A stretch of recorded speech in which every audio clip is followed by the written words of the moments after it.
Syederalun warga DKI Jakarta mengunggulkan Anies Baswedan menjadi Capres 2024 karena dianggap berhasil membawa Jakarta menuju ke arah perubahan lebih baik. Dari hasil jajak pendapat yang dilakukan lembaga survei Indostrategik, elektabilitas Anies Baswedan menjadi yang teratas dibandingkan figur lainnya. Dalam kategori Top of Mind Capres, elektabilitas Anies berada di peringkat pertama di angka 30,8%.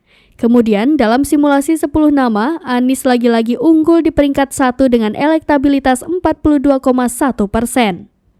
Posisi kedua ditempati Ganjar Pranowo dengan 22,4%, Ridwan Kamil 9,7% dan Prabowo Subianto 8,2%.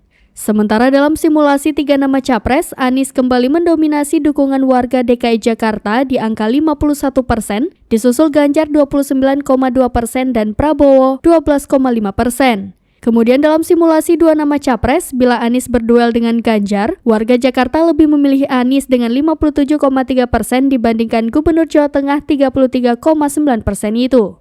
Khairul Umam menambahkan, berdasarkan hasil perhitungan cross-tabulasi, pendukung partai-partai politik nasional di DKI Jakarta cukup banyak yang mendukung Anies sebagai Capres 2024. Seperti pendukung PKS yang 70,8%-nya memilih Anies Baswedan, Demokrat 66,3%, Nasdem 62,3%, PAN 55%, Gerindra 39,2%, dan Golkar 35,2%.